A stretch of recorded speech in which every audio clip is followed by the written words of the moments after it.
Assalamualaikum warahmatullahi wabarakatuh. Halo semuanya teman-teman, selamat siang, selamat datang kembali di channel kesayangan kita, channel Ilo Entry, dan masih bersama saya Ilo. Dimanapun teman-teman berada, semoga teman-teman selalu dalam keadaan sehat walafiat, tanpa kekurangan satu apapun. Amin amin ya robbal alamin. Dan pada kesempatan yang baik ini kami masih akan melanjutkan kisah petualangan Tori yang mana dari sudut pandang Desta ya. Dan ini adalah part terakhir untuk menuju ke kota kematian, kota iblis Xinjiang. Wow, udah gak sabaran pastinya. Ini benar-benar jadi pengantar terakhir dan setelah ini akan kami up kisah dari kota Xinjiang. Dan sebelum kita masuk ke dalam kisahnya, buat teman-teman mungkin yang suka baca ya bisa mengunjungi karya karsanya daripada Sinta Diary. Kisahnya keren-keren banget teman-teman ya. Kami juga mengucapkan terima kasih yang sebesar-besar kepada Sinta Diary atas izinnya kami untuk membawakan kisah yang luar biasa ini. Tapi sebelum masuk ke dalam kisahnya, buat teman-teman mungkin yang baru bergabung, kami ucapkan selamat bergabung. Bisa diklik dulu dong tombol subscribe-nya. Jangan lupa lonceng notifikasinya dinyalakan agar teman-teman selalu mendapatkan notifikasi dari konten-konten yang akan kami upload di setiap harinya.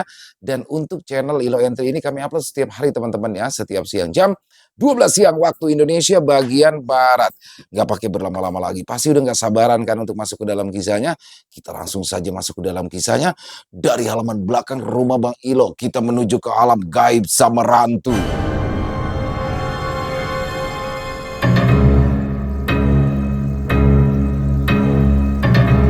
Bertemu dengan 4 legenda tanah Jawa kuno kawan.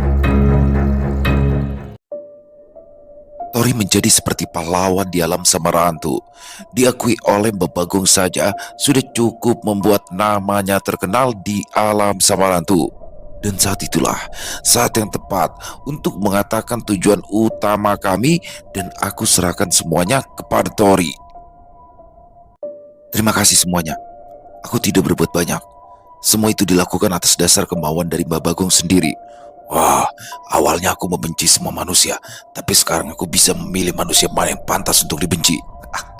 Benar yang kau katakan Raja Gentala, pantas saja di samping Anda adalah makhluk-makhluk yang kuat dan bersedia mengikuti Anda. Bocah kecil yang dulunya penakut, sekarang menjadi sosok yang kuat, diikuti makhluk yang kuat, serta mampu mendapatkan pengakuan dari sang legenda. Kau luar biasa, nak. Itu adalah pertama kalinya Mbah Basil berbicara dengan Tori, meskipun ia sudah mengenal Tori sejak masih kecil. Mbah Bagong mengurus sendirian pasukan merah dan melempar mereka masuk ke portal yang entah di mana tujuannya. Selagi Mbah Bagong sibuk menangani pasukan merah, Raja Adiwangsa mendekati Tori. Hei manusia, kedatangan kalian ke sini pasti memiliki suatu tujuan. Katakanlah. Sebetulnya, Raja Adiwangsa tahu maksud dan tujuan kami pergi ke alam Samarrantu. Selain mencari Mbah Bagong, kami juga ingin meminta bantuan mereka semuanya. Sepertinya sudah menyadari juga Raja Batara, Andaru, Gentala, dan makhluk lainnya. Semuanya sudah tahu tentang pasukan merah. Jadi aku tidak perlu mengatakan panjang lebar. Paman dari kawan aku ini terjebak di wilayah tanah kematian, tempat di mana pasukan merah ini berasal. Jadi kami ingin memastikan di mana pamannya ini berada dan ingin meminta bantuan kalian untuk ikut serta ke sana. Aku ikut. Dengan penuh semangat, Raja Gentala membalas. Aku juga, kami ikut, aku juga, bawa aku juga. Jawaban mulai bersaut-sautan. Kesedihan mereka untuk ikut tidak terkecuali makhluk yang tingkatannya lebih rendah. Dengarkan semuanya, aku tidak melarang siapapun untuk ikut. Kalian sudah pernah berhadapan dengan pasukan merah. Yang ada di sini bukanlah pasukan merah yang sesungguhnya. Mereka hanyalah prajurit luar, tapi kekuatannya luar biasa, yang tidak memiliki kemampuan. Aku sarankan tetap di sini, tapi terserah keputusan kalian. Aku akan tetap di sini. Sebetulnya aku sangat ingin membantu, tetapi takutnya justru aku akan menjadi beban di sana nantinya. Ujar Raja Andaru. Ya, memang benar. Kami juga tidak ingin semuanya ikut. Hanya beberapa makhluk yang dirasa kuat saja. Semua akan diatur oleh Raja Adiwangsa. Siapa yang akan ikut kami ke tanah kematian? Tetapi sebelum menuju ke tanah kematian, kami harus membereskan semua pasukan merah yang ada di Nusantara. Tujuan selanjutnya adalah ke Gunung Merapi, di mana Mbah Petruk berada. Masalah di sini sudah selesai. Aku mau tidur. Bah, rencana kami akan melanjutkan pergi ke tempat Mbah Petruk berada. Apakah ada petunjuk dari Anda? Weleh. Kenapa kamu ingin menemui Petruk segala, nak? Tujuan utama kami memang ingin pergi ke tanah Xinjiang, tetapi kami harus memiliki sekutu yang kuat, Mbah. Selain menemui Mbak Bagong, tujuan utama kami adalah menemui Eng Semar. Tentunya harus melewati Anda, Mbak Petruk dan Mbak Gareng. Semar sedang dalam keadaan lemah. Sudah ribuan tahun dalam pertapaan, tetapi masih belum pulih kondisinya. Baiklah, terima ini nak. Dengan ini kau akan mudah menemukan Petruk dan Gareng. Semoga kau juga bisa bertemu dengan Semar. Babagong memberikan sebuah besi kuning hitam yang bentuknya mirip pusaka kecil dan gagangnya berbentuk ukiran wujud Babagong dengan mahkota khas Jawa. Babagong langsung pergi begitu saja, menghilang tanpa bekas. Pusaka kecil yang diberikan oleh Babagong adalah kunci untuk membuka ataupun menutup pelindung Nusantara. Selain itu, manfaat dari kunci tersebut memiliki karisma luar biasa di dalamnya yang hampir sama dengan Babagong. Kami harus segera pergi dari sini. Kawanku masih terluka dan harus segera dirawat. Baiklah, kapanpun kalian membutuhkan bantuan, kami akan datang. Kami tunggu perjalanan menuju tanah kematian. Baik, jika begitu kami undur diri. Terima kasih manusia. Ucapan terima kasih tidak ada hentinya diucapkan. Sekali lagi, hutan Kemalangan menjadi saksi lahirnya seorang pahlawan dan munculnya sang legenda tanah Jawa. Kami kemudian meninggalkan alam Samarantu. Setelah di tenda, ada beberapa tenda berdiri di sekitaran tenda kami. Mereka adalah teman-teman Margareta. Reta mengalami kelumpuhan. Setelah terluka di alam Samarantu, rencananya kami akan lanjut ke puncak. Karena kondisi Reta yang kurang baik, kami akhirnya turun. Sepanjang perjalanan, Reta aku gendong. Tubuh kecilnya membuat aku lebih mudah menggendongnya. Reta kemudian dibawa pulang oleh teman-temannya untuk melakukan pengobatan. Rizka kembali ke rumahnya dan aku serta Tori ke rumah aku di Gunung Kidul. Sejenak aku beristirahat beberapa hari. Kemudian Mas Jaka menelpon bahwa ia sudah siap mengumpulkan rekan-rekannya. Lalu Rama datang keesokan harinya. 2 hari setelah itu, Mas Jaka datang bersama 3 orang lainnya, Yuda, Diva, dan Devi. Esok harinya Rizka dan Reta datang. Reta sudah dalam keadaan baik. Kami sudah berkumpul 8 orang, lalu berangkat ke Gunung Berapi. Mas Jaka, apa terjadi sesuatu di sana? Ya, sama seperti di Pasaman. Di Kalimantan juga terjadi kerusuhan yang disebabkan pasukan merah. Begitu juga di tempat Diva dan Devi. Oh, pantas Uta saat itu pergi. Kami saling berbincang sambil menuju Kali Urang, di mana tempat Gunung Merapi berada. Ada kabar dari Pasaman Kerajaan Peri. Pasukan merah di kawasan Sumatera sudah dibersihkan. Kapanpun Ratu Peri bisa membantu jika kami berangkat ke tanah kematian. Setelah beberapa waktu kami sampai di villa yang sudah aku pesan sebelumnya.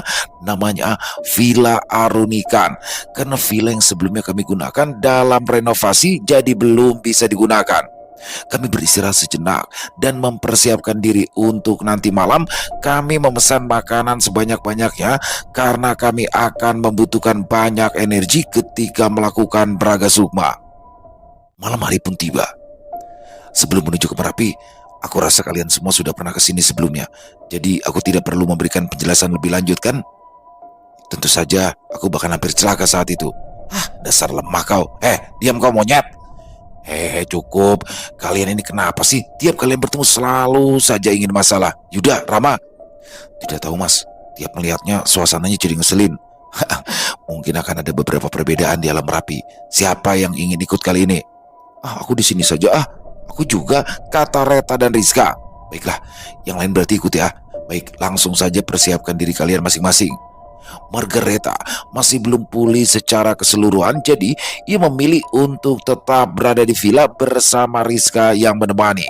Sebelumnya, kami meminta izin juru kunci ketika ingin ekspedisi dulu, tapi karena kami sudah hafal dengan lokasinya, kali ini kami langsung saja tanpa harus menemui juru kunci Gunung Berapi. Suasana saat itu berbeda dari sebelumnya. Ada sebuah pelindung merah yang menutup jalan. Pelindung tersebut melingkari di seluruh wilayah Merapi. Kami sama sekali tidak bisa masuk. Apa ini? Kenapa sekarang ada pelindung seperti ini? Pelindung ini jauh lebih kuat daripada milik Yada. Mungkin saja ini untuk mencegah pasukan merah masuk. Lalu bagaimana? Kita tidak bisa lanjut dong kalau begini, kata Desta. Coba biar kamu siang menghancurkan pelindung ini. Jangan, kita jangan mencari masalah. Kita cari jalan lain saja. Kami pun terpaksa memutar, tetapi tidak ada jalan untuk masuk setelah Tori mengeluarkan pusaka yang diberikan oleh Mbak Bagong. Sebagian pelindung mulai terbuka. Pelindung merah tersebut terbuka dengan sendirinya setelah Tori mengeluarkan sesuatu yang diberikan oleh Mbak Bagong. Setelah pelindung terbuka, terdengar suara gaduh di dalam. Ah, kau ini, kenapa baru kau tunjukkan jika kau punya sesuatu seperti itu? Ayo, semuanya masuk. Aku juga tidak tahu kegunaan barang ini, Jaka. Tadi sempat bergetar saja, makanya aku keluarkan. Berhenti, siapa kalian? Baru saja kami masuk, kami sudah dihadang puluhan prajurit Jawa. Mereka adalah prajurit dari Kerajaan Merapi atau Keraton Merapi. Kenapa prajurit keraton ada di sini? Bukankah kalian harus menjaga di wilayah keraton? Apa yang terjadi? Sepertinya kalian tidak asing, kata salah satu prajurit. Ya, kami pernah ke sini sebelumnya. Apa yang terjadi? Kata Desta. Oh iya, kami ingat. Maaf, tidak mengenali kalian. Saat ini bukan waktu yang tepat untuk kalian berkunjung. Kami sedang dalam peperangan. Lebih baik kembali lagi. Jelas salah satu prajurit. Apa yang kalian maksud? Kalian sedang melawan pasukan dengan armor merah? Jika benar, kedatangan kami juga ingin menyampaikan terkait dengan pasukan tersebut. Prajurit Jawa itu saling bertatap muka, sepertinya apa yang dikatakan Jaka benar. Tapi kami diperintahkan untuk menjaga arena sekitar. Tidak ada yang diperbolehkan masuk ataupun keluar. Salah satu prajurit menegaskan. Biarkan mereka masuk. Terdengar suara yang tidak diketahui berada dari mana. Para prajurit Jawa gemetar mendengar suara tersebut. Kalian boleh masuk, kata salah seorang prajurit dengan terbata-bata. Kenapa kalian ini? Siapa yang bicara barusan? Kata Jaka. Maaf, jangan tanya kepada kami. Beliau bukan makhluk yang sembarangan bisa disebut namanya. Segera pergi dan selesaikan urusan kalian, jawab prajurit itu ketakutan. Kami langsung pergi meninggalkan prajurit Jawa tersebut. Sebetulnya jarak masih jauh untuk menuju Keraton Merapi. Tempat di mana kami berada saat itu masih berada di lereng Gudul, tempat kerajaan Pocong Merah. Situasi saat itu jauh berbeda, sangat sunyi tetapi terasa sangat berbahaya. Sebelum kami pergi, salah satu prajurit Jawa membisikkan sesuatu pada kami bahwa pelindung merah tersebut digunakan hanya saat keadaan darurat. Pelindung tersebut untuk mengurung musuh supaya tidak bisa kabur. Sebelumnya, Keraton Merapi telah diserang oleh pasukan yang tidak dikenal, tetapi mereka sanggup bertahan dan bahkan mampu memukul mundur pasukan merah. Sekarang, pasukan merah telah bersembunyi di kawasan Merapi. Mereka terjebak, tidak bisa maju ataupun mundur, hanya mencari kesempatan untuk menyerang diam-diam. Tapi sialnya, kami datang di saat yang benar-benar tidak tepat. Tanpa kami sadari, kami telah diincar oleh pasukan merah. Set. Dan sekejap, kami terkepung oleh pasukan merah. Jumlahnya tidak lebih dari 10 prajurit. Tapi sayang, pasukan merah salah memilih lawan. Dewi Maut, kalian boleh main-main sekarang. Oke, kamu sih. Apakah ada yang bisa aku bantu? Kamu tuh. Aku menerima panggilanmu, Nona. Diva dan Devi memanggil pendampingnya Kamusi dan Kamutu. Dua pendamping ini kembar dan sama kuatnya, hanya berbeda sikap. Kamusi sangat arogan, sedangkan Kamutu kebalikannya sangat santun dan sopan. Perbedaan sikap mereka terjadi saat kembali dari Merapi. Entah apa yang terjadi dengan mereka. Singkirkan mereka, kata Diva dan Devi. Sesuai perintah, mudah, ceger, cedung. Setelah kembali dari Merapi, Diva dan Devi telah melatih kemampuan mereka.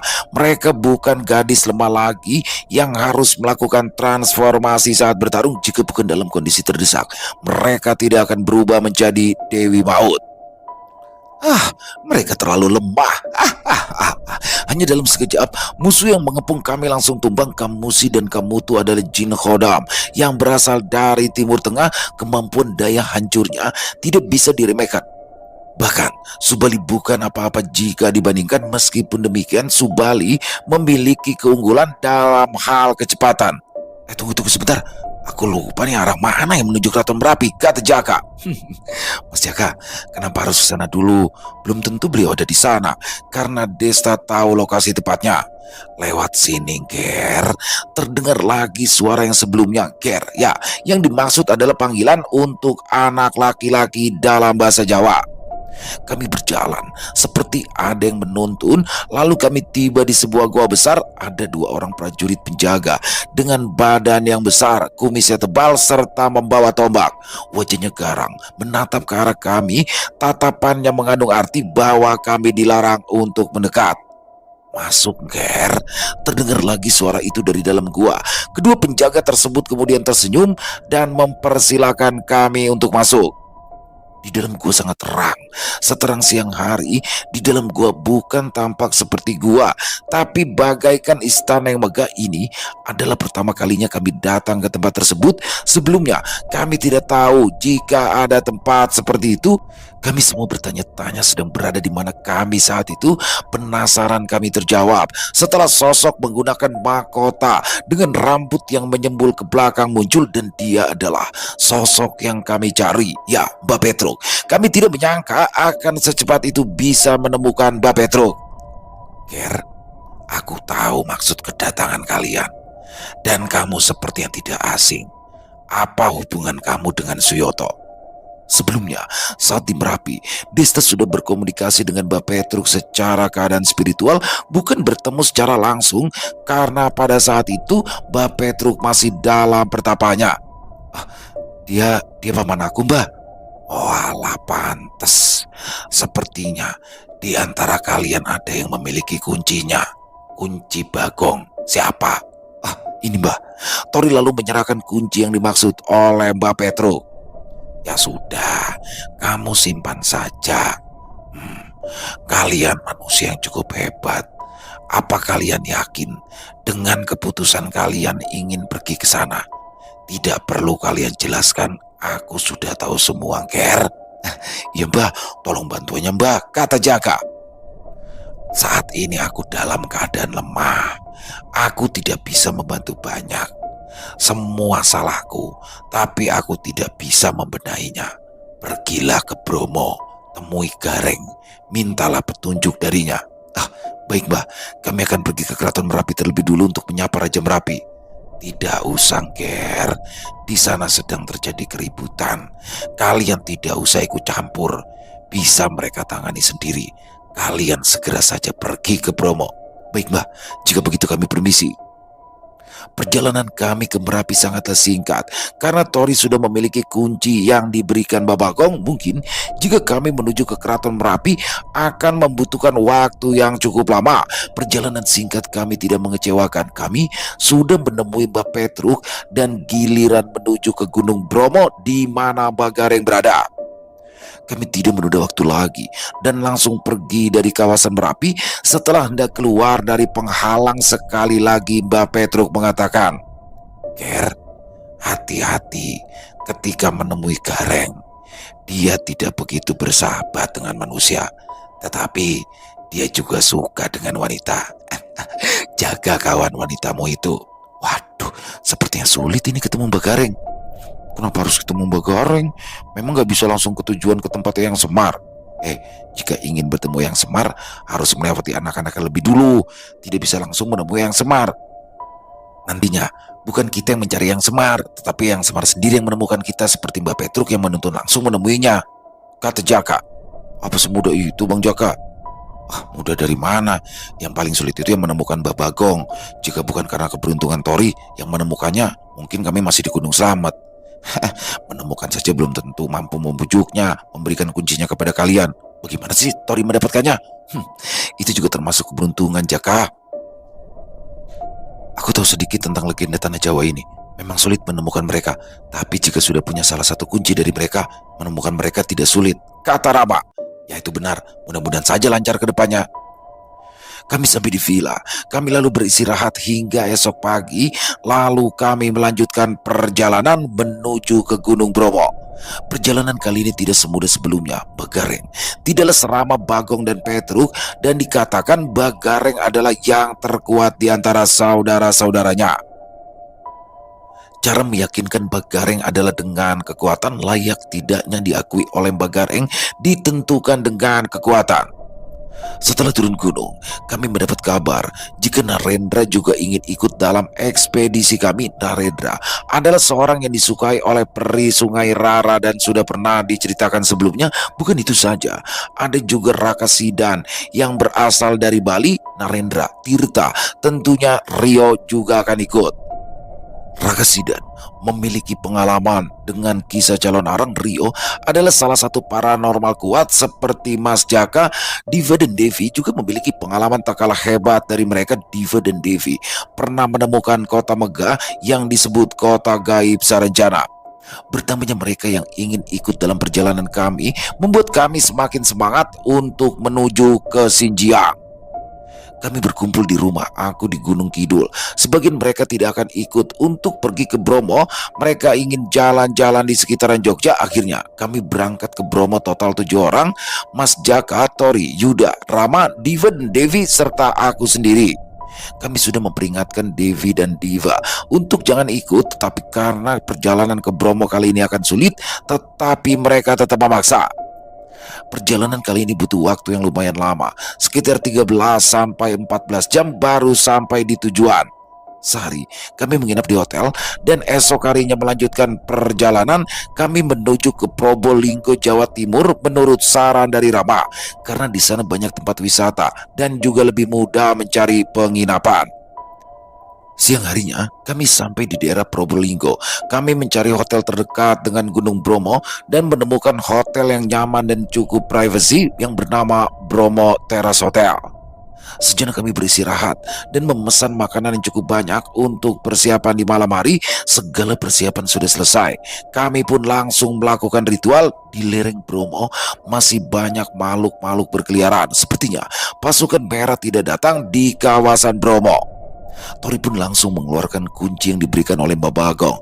Tanpa menunggu lama, suara gemuruh datang dari atas gunung. Kami pikir itu adalah batu besar yang jatuh dari atas gunung, tetapi kami salah. Itu adalah gerombolan serigala yang mendekat. Serigala tersebut tidak menyerang kami. Pimpinan serigala yang jauh lebih besar meminta kami naik di punggungnya. Sepertinya kami dijemput dan diundang oleh pemilik serigala tersebut. Di sepanjang jalan banyak bekas pertempuran yang menurutku itu adalah bekas pertempuran yang hebat. Gunung Bromo merupakan salah satu gunung yang dihuni oleh makhluk-makhluk kuat. Salah satunya adalah Ki Bromo yang memiliki 7 tingkat istana Brahma yang konon adalah mertua dari Mbak Gareng.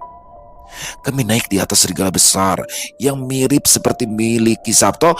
Jalan menanjak dan terjal seperti bukan apa-apa. Lalu kami sampai di pintu gerbang yang besar sekali berwarna hitam dan memiliki ukiran kepala naga. Serigala itu berhenti dan kami turun di sana. Pintu hitam itu terbuka, lalu keluarlah Andong atau kereta kuda berwarna kuning emas dengan bentuk seperti burung Garuda. Andong itu ditarik oleh 4 kuda hitam yang kekar dan besar, dan ada lelaki tua yang mengendarai memakai baju sorjan khas Jawa. "Monggo, monggo Den, naik," kata lelaki tua itu dengan ramah. Kami semua menaiki andong tersebut. Kami berpikir kami akan masuk ke dalam gerbang hitam tersebut, tetapi andong itu terbang menuju langit. Maaf Pak, kita mau dibawa kemana ya? "Aku diperintahkan oleh Ki Bromo untuk mengantar kalian ke tempat Ki Cakrawangsa," kata lelaki tua tersebut. Maksud Anda Mbak Gareng?" Sesaat kemudian, kami pun sampai di tempat yang seperti gunung dengan pemandangan yang asri penuh dengan tumbuhan hijau. "Saya hanya bisa mengantar sampai di sini. Hati-hatilah, Den." Apa yang dikhawatirkan lelaki tua itu? Kami pun turun di lereng gunung tersebut. Sepertinya itu bukan gunung, hanya gundukan tanah yang menjulang tinggi. Tempat itu sangat luas. Kami bingung harus pergi kemana. "Pak, kami harus kemana ini Pak?" Jaka berteriak memanggil lelaki tua yang pergi meninggalkan kami. "Tunggu saja, beliau yang akan menemukan kalian." Sambil berlalu lelaki tua itu menjawab. Kami tidak bisa pergi sembarangan. Akhirnya kami menunggu hingga ada yang datang menjemput kami. Tetapi cukup lama kami menunggu, tidak ada juga yang datang, dan itu membuat kami bosan. Mau sampai kapan kita di sini? Aku mulai bosan. Kenapa bosan, Kak? Justru di sini sangat nyaman. Tempatnya juga indah. Aku suka loh berlama-lama di sini, kata Diva sambil memperhatikan sekeliling. Iya, iya, aku juga suka, kata Devi. Ah, kalian ini tidak bisa memahami jiwa orang sepertiku. Aku bosan jika harus terlalu lama diam. Pergilah kau sendiri jika memang merasa bosan. Berisik, kata Yuda. Hei, maksud kau apa? Kau tidak suka? Berisik. Berisik kau monyet. Hei, kau cari ribut ya? Das, das, das. Rama dan Yuda mulai bertengkar. Tetapi mereka tahu bahwa mereka sama-sama bosan dan saling beradu pukulan. Pertarungan mereka juga tidak bisa dianggap remeh. Rama adalah seorang ahli tenaga dalam, sedangkan Yuda juga memiliki ilmu bela diri yang tak kalah hebat dari Rama. Bung Joko tidak mau melerai mereka. Sudah biarin aja. Mereka memang selalu begitu jika bertemu. Lihatlah mereka. Meskipun level pertarungan mereka dianggap serius, tapi tidak akan membahayakan mereka.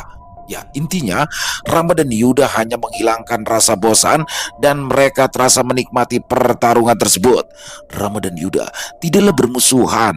Sikap mereka memang seperti air dan api yang tidak pernah bisa bersama, tetapi di kelompok kami, jika tidak ada mereka justru terasa hambar. Bobon, kura, jeger, jedum. Pertarungan mereka berdua sangat dahsyat. Ketika para pendampingnya ikut campur, pohon-pohon di sekitaran tumbang, tanah berlubang dan debu berterbangan. Kami tidak sempat berpikir jika kegaduhan mereka akan mengganggu sosok penghuni wilayah di mana kami berdiri. Kurang ajar. Jadi kalian, yang mengganggu tidurku. Terdengar suara yang keras dan serak, entah dari mana asalnya. Suatu kesalahan besar telah membangunkan sosok tersebut. Bahkan Ki Bromo sekalipun tidak akan berani melakukannya. Siapakah sosok tersebut? Plak, jedat! Bobon! Sosok tersebut menghantam Bobon hingga terpental. Namun Bobon kembali berdiri. Kora! Jedat! Jedum! Bobon dan Kora bersamaan menyerang sosok tersebut. Tidak tinggal diam, Rama dan Yuda sama-sama ikut menyerang. Minggir kalian, jedum! Rama dan Yuda terpental bersama Bobon dan Kora. Bahkan kami juga merasakan tekanan yang luar biasa.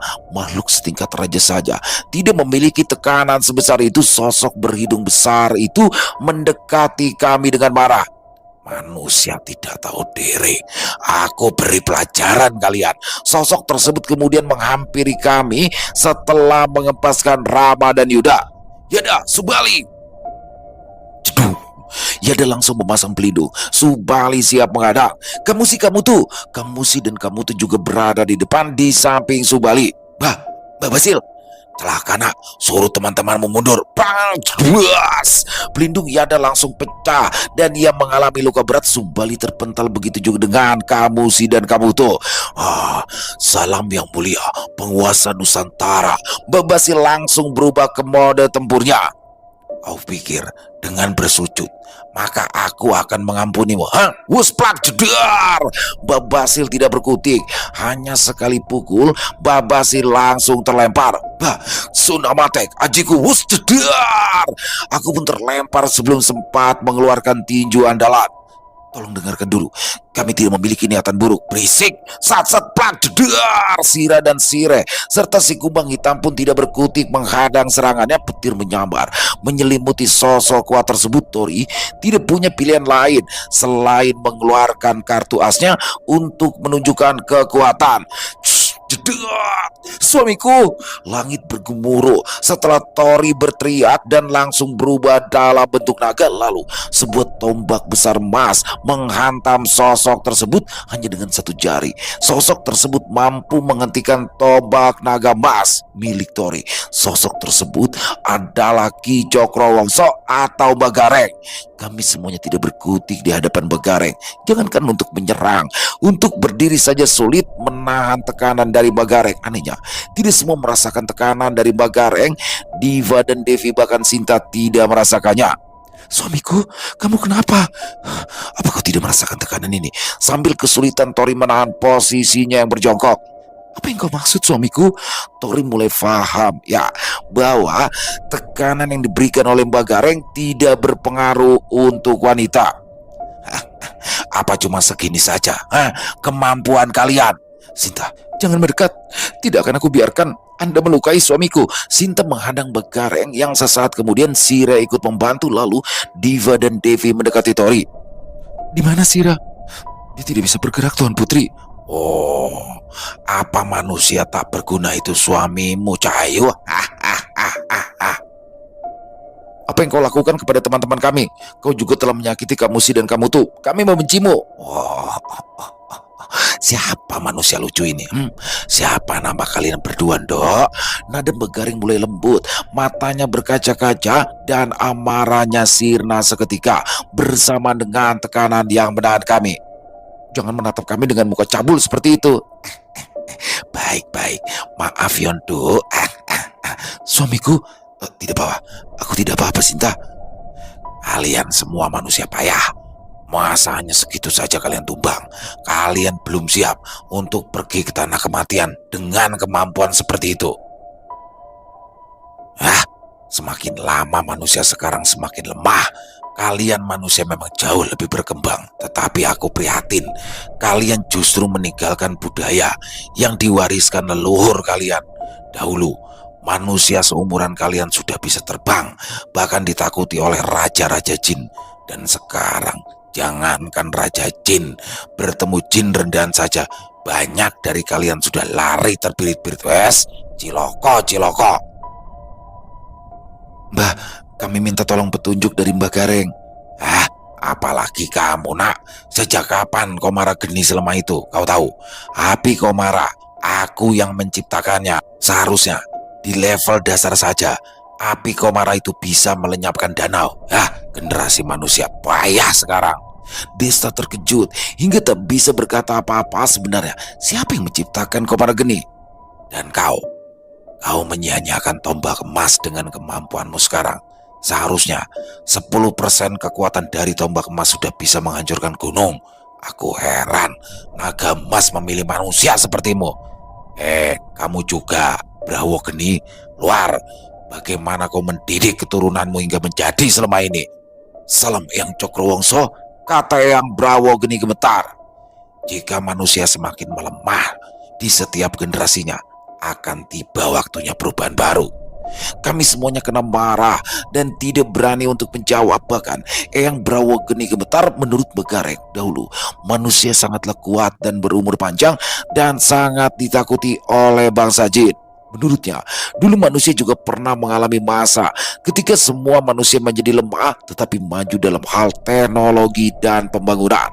Manusia mulai ketergantungan dengan teknologi dan menjadikan sugesti serta kemampuan spiritual melemah hingga akhirnya hancur dan manusia kembali ke peradaban primitif. Menurut Begareng, dulu manusia juga pernah mengalami kondisi yang sangat maju dan lebih maju dari sekarang, tetapi manusia saat itu sangat lemah, hanya mengandalkan alat dan teknologi untuk bertahan dan tidak lagi memperdulikan budaya leluhurnya. Saat itu bencana besar terjadi dan manusia saat itu tidak bisa mengandalkan teknologinya untuk menahan bencana tersebut dan musnah. Setelah peradaban maju tersebut sirna dan kembali ke peradaban primitif, manusia mulai belajar kembali warisan leluhur dibantu oleh penguasa Nusantara Semar, Gareng, Petruk, dan Bagong. Lalu manusia kembali dalam kondisi terkuat. Bencana besar bisa dihalau, mampu memindahkan hujan dan mendatangkan hujan untuk kepentingan manusia. Manusia saat itu juga mulai panjang umur, bisa hidup hingga ratusan tahun. Tetapi karena kecerdasan manusia terlampau tinggi, manusia mulai menciptakan sesuatu yang praktis dan membuat manusia menjadi malas untuk belajar secara fisik. Semakin lama, manusia semakin ketergantungan dengan alat dan mulai kembali di mana manusia menuju ke peradaban maju. Zaman yang kami tinggali saat ini sudah hampir sama seperti zaman maju yang dikatakan oleh Begareng. Mungkin yang dimaksud Begareng peradaban maju saat itu adalah Atlantis, karena menurut pengetahuan saat ini kota Atlantis juga berada di wilayah Nusantara. Jika kalian masih keras kepala ingin pergi ke tanah kematian, ikut aku. Setidaknya kalian masih manusia yang memiliki semangat dan keberanian meskipun lemah. Kami mengikuti di mana Mbak Gareng menuntun kami. Kami tiba di ruangan yang besar tetapi sederhana di sana. Seperti perpustakaan yang maha besar, terdapat tumpukan-tumpukan batu yang tertulis dengan aksara Jawa, benda-benda pusaka, dan juga benda aneh yang tidak kami tahu apa itu. Ini semua adalah koleksi pengetahuan, ilmu dan pusaka yang bisa kalian pelajari. Pilih sesuai kemampuan kalian dan ingat, jangan serakah. Di balik kejamnya Megareng, ternyata beliau sangat perhatian dan baik. Tidak semua makhluk dengan mudah diizinkan untuk masuk, apalagi memilih apa yang ada di sana. Kami bingung harus memilih apa. Tumpukan batu di ruangan tersebut adalah keilmuan yang langka dan kuno, dan belum tentu juga kami bisa menguasainya. Wah, kenapa kalian diam? Bukannya aku sudah memberikan kalian kebebasan untuk memilih? Apa kalian tidak tertarik? Maaf Yang Cokrowongsok, kami pasti bingung jika harus memilih.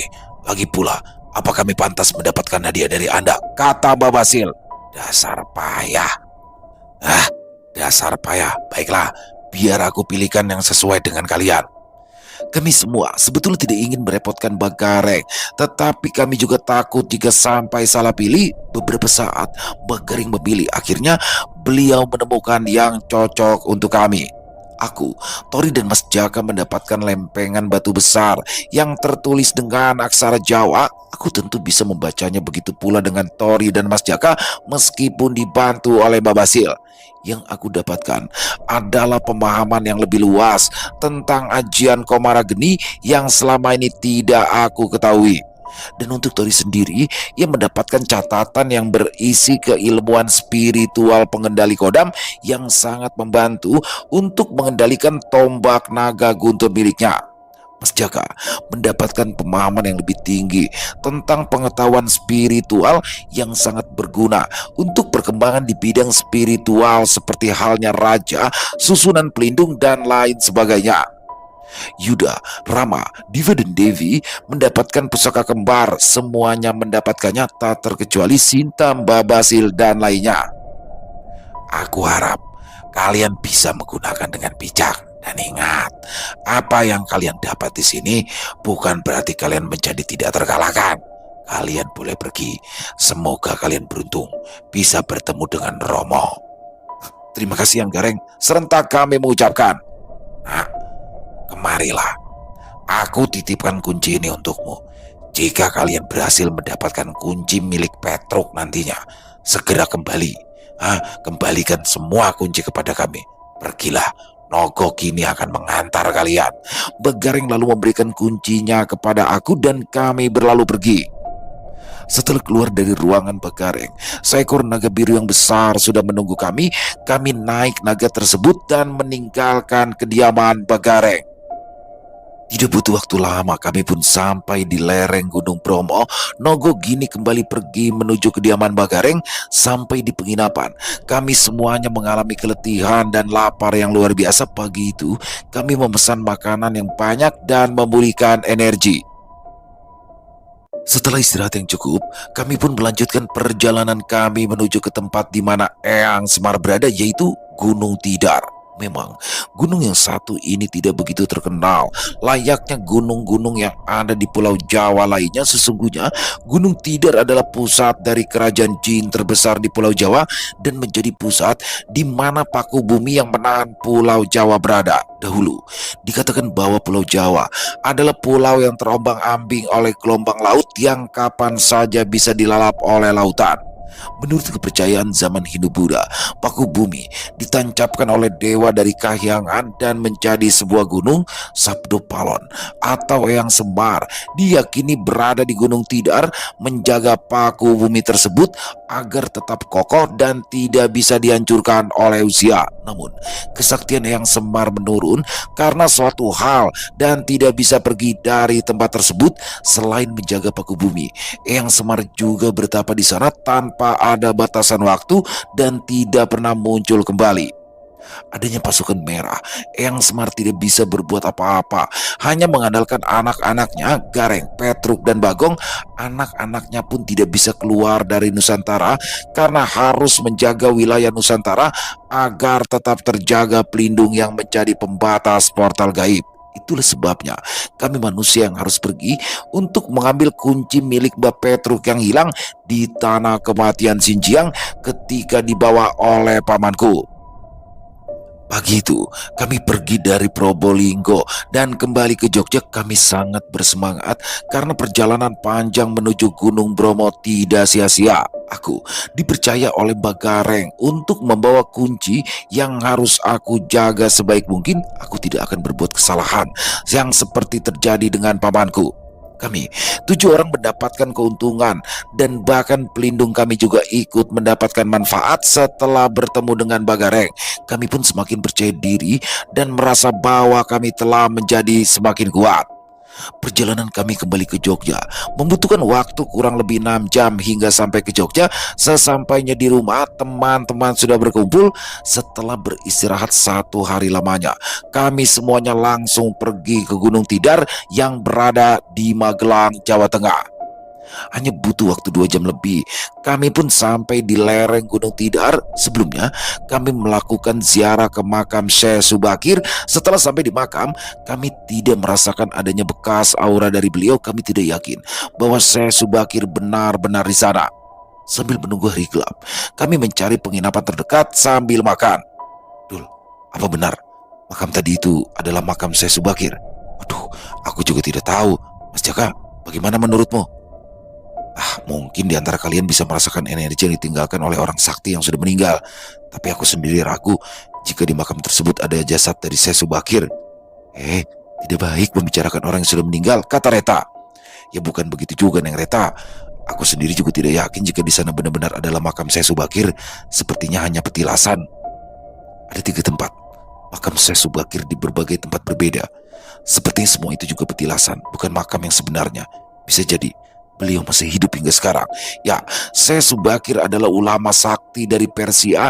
Niatnya ke tanah Jawa adalah menyebarkan agama Islam, tetapi karena kesaktiannya tersebut banyak yang mengikutinya, bahkan menyembahnya seperti Tuhan. Syekh Subakir merasa gagal menyebarkan agama Islam dan akhirnya beliau pulang ke Persia.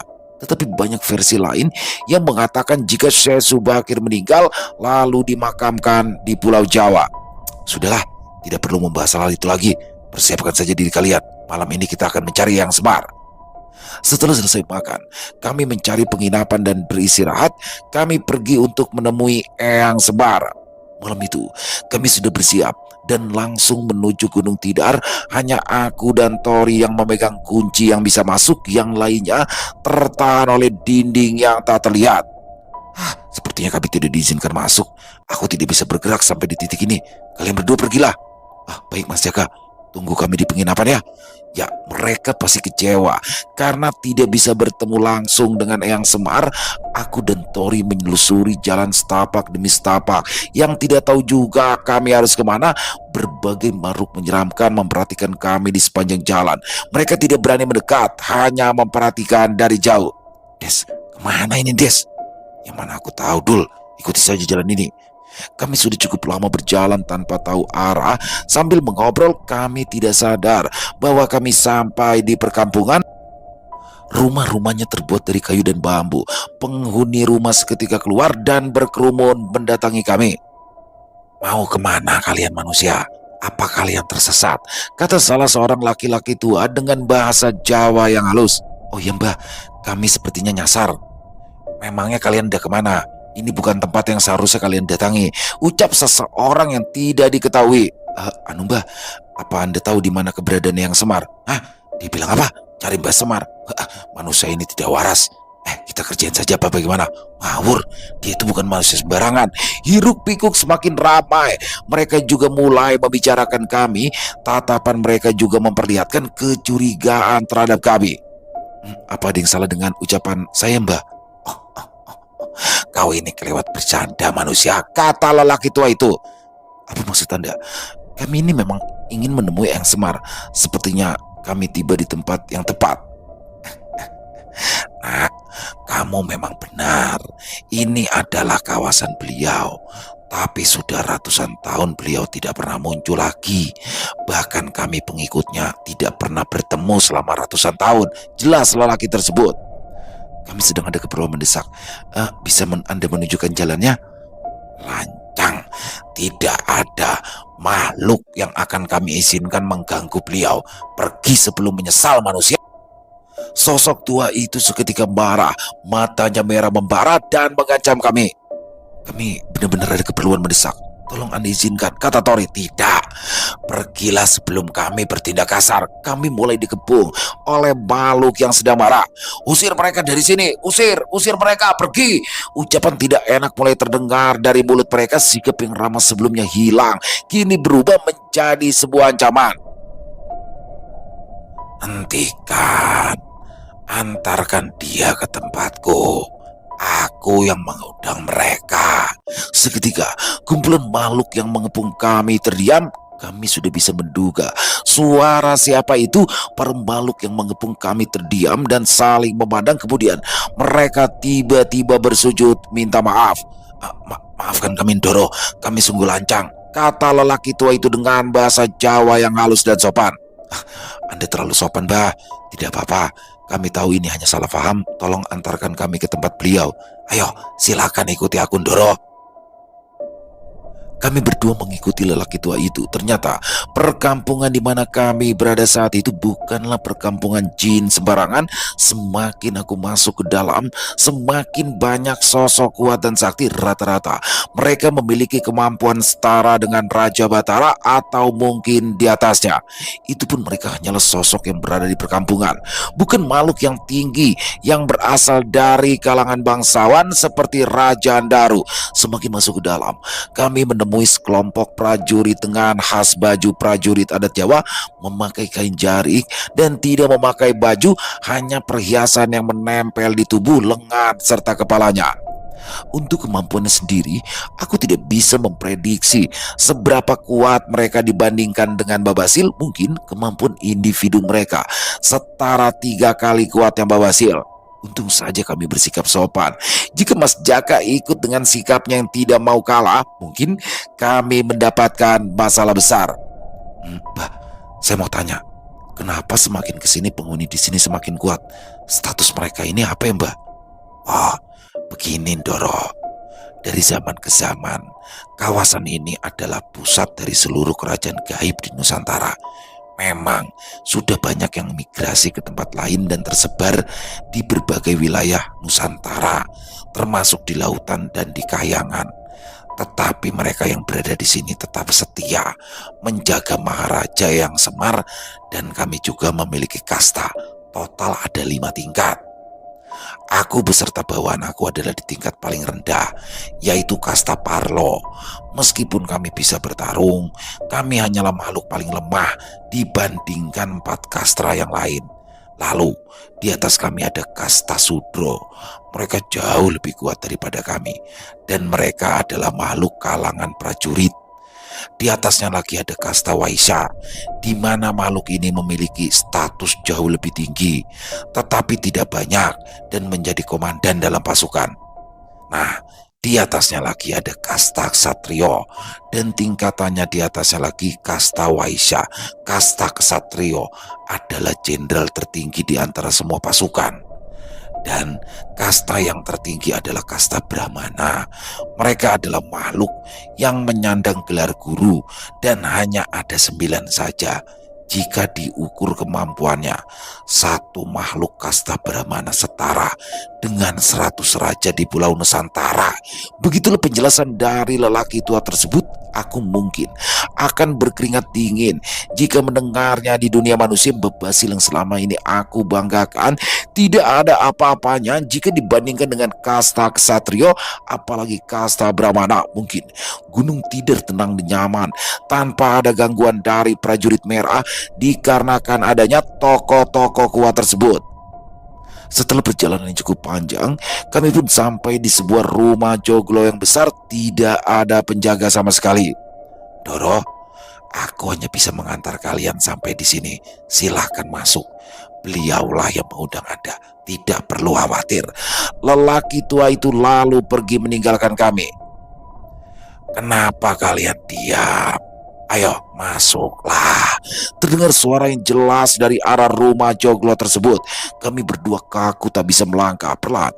Kami bisa menggerakkan tubuh kami lalu masuk rumah tersebut. Di dalam rumah ada seseorang duduk di kursi kayu dengan ukiran-ukiran tangan yang indah. Prediksi aku yang Semar adalah sosok yang gendut, tetapi yang kami lihat adalah sosok yang kekar, garang dan berkumis tebal. Kami bahkan tidak berani menatap secara langsung.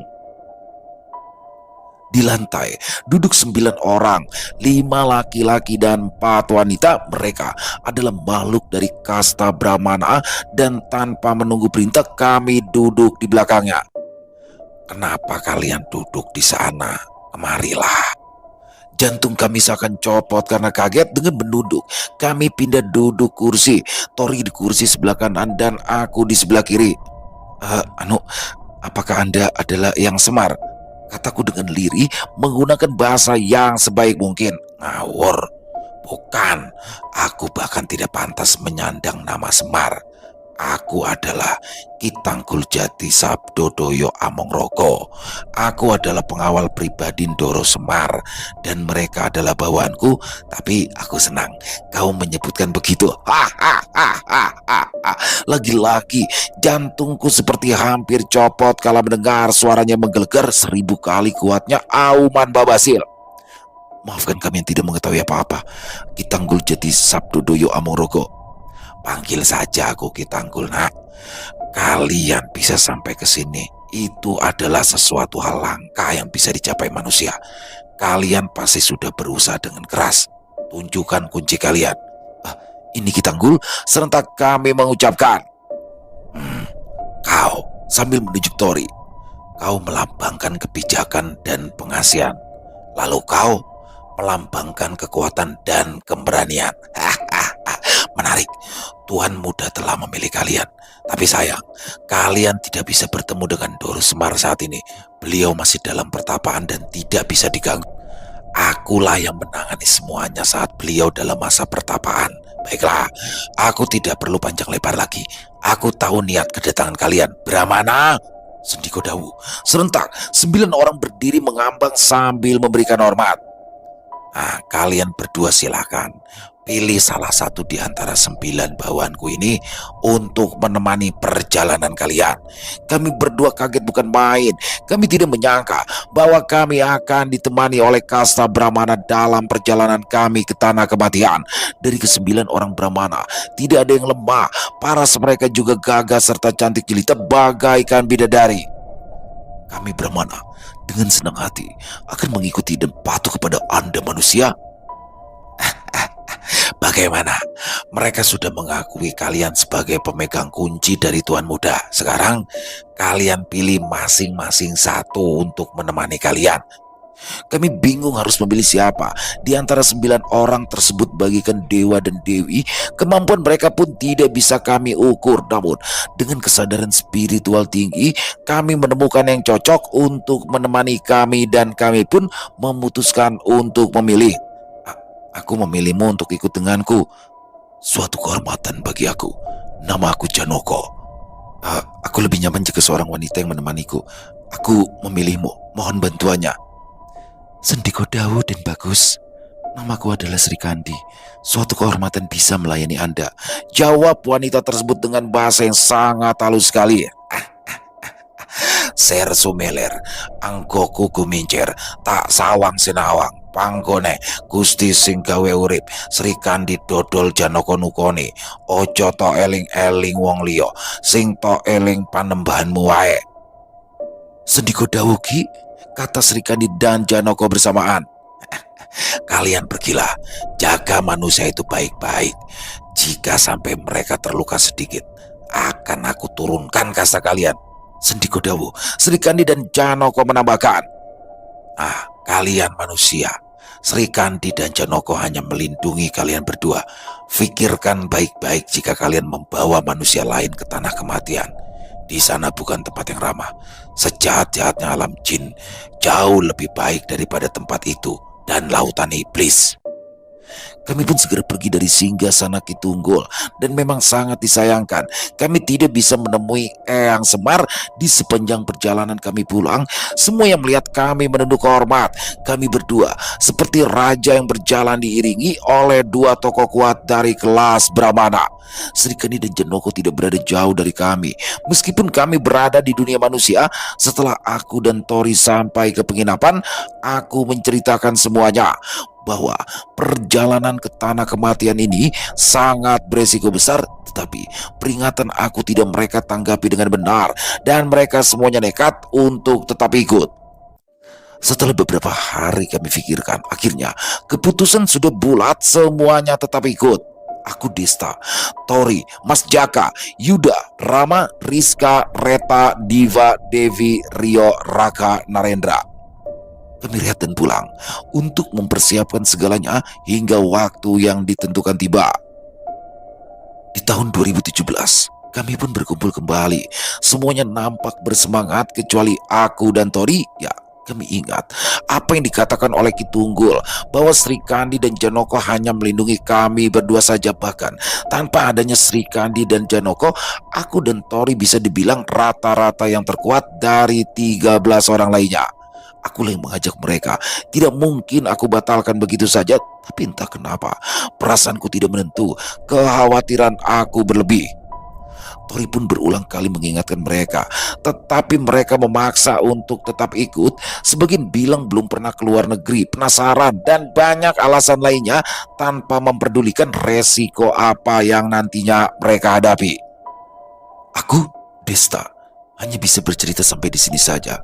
Meskipun ini hanyalah bagian kecil dari seluruh cerita yang ada, kami juga nantinya akan kembali menemui Mbak Bagong, Petruk, Garing, dan Semar. Meskipun di sini kasta Brahmana berada di bawah para Punokawan. Dalam pewayangan, justru para Punokawan ini adalah pelayan para kasta Brahmana. Sebetulnya bukan seperti itu. Para Punokawan memiliki sikap yang jenaka, sehingga dalam pewayangan dijadikan sebagai adegan lucu. Mbak Bagong, Petruk, dan Garing juga tidak peduli soal kasta. Mereka lebih suka bergaul dengan bebas tanpa ada yang bisa membatasi. Bukannya tidak ada yang peduli, tetapi tidak ada yang berani mencegah mereka. Kasta Brahmana bahkan harus menunduk hanya sekedar menyapa saja. Akhirnya semuanya telah dipersiapkan. Meskipun aku tidak yakin semua persiapan yang ada akan membantu, tetapi sejatinya kami memiliki niat masing-masing, sekedar ingin tahu negeri tirai bambu atau alasan lainnya. Tapi perjalanan kami kali ini menuju kota Xinjiang akan menjadi perjalanan luar biasa dan tidak akan pernah bisa kami lupakan. Namaku Desta. Dengan menyesal, harus aku akhiri ceritaku ini. Sampai bertemu lagi di kota selanjutnya, kota iblis Xinjiang. Selesai. Wow, luar biasa kisah dari Sinta Diary ya. Legenda empat legenda dari tanah Jawa Punokawan, yang mana di situ ada Eyang Semar, ada Bagong, Gareng, dan Petruk. Semuanya ketemu, enggak deh, tapi hanya Eyang Semar yang enggak ketemu ya, karena memang Eyang Semar sedang melakukan pertapaan dan sudah mendapatkan modal. Wah, pada akhirnya didampingi oleh dua Brahmana untuk menuju Xinjiang, dan juga teman-teman Jaka udah mengumpulkan semua nih, ikut semua ya. Rama, Yuda, Deva, Devi, Reta, Rizka, semuanya ikut nih ya, untuk menuju ke kota iblis Xinjiang. Wah, bakalan seru banget nih. Saya juga udah gak sabaran ya buat membawakan Xinjiang. Dan buat Sinta Diary, kami mengucapkan terima kasih yang sebesar-besarnya sekali lagi karena izinnya kami bisa membawakan kisah yang luar biasa ini. Buat teman-teman yang punya komentar lain, punya pendapat lain, silakan bisa dituliskan di dalam kolom komentar. Buat yang suka dengan videonya, bisa diklik tombol like-nya, tombol jempolnya ya. Boleh juga dibantu share link videonya ini ke teman-teman yang lain agar juga ikut merasa terhibur. Buat teman-teman yang belum subscribe, sekali lagi bisa diklik tombol subscribe-nya. Jangan lupa lonceng notifikasinya dinyalakan agar teman-teman selalu mendapatkan notifikasi dari konten-konten yang akan kami upload di setiap harinya. Dan kami juga ingin mengucapkan terima kasih ya kepada seluruh teman-teman yang sudah selalu setia hadir, yang sudah selalu mendukung kami, karena teman-temanlah kami selalu bersemangat berkarya di setiap harinya. Di akhir kata, saya Ilo mengucapkan permohonan maaf apabila mungkin dalam pembawaan kisahnya ada kata-kata saya yang salah, ataupun ada kata-kata kata-kata saya mungkin yang kurang berkenan, saya mohon dibukakan pintu maaf yang seluas-luasnya. Sampai berjumpa lagi besok jam 12 siang masih bersama saya Elo di channel Elo Entry. Salam sehat, sukses, bahagia selalu untuk kita semua. Wassalamualaikum warahmatullahi wabarakatuh.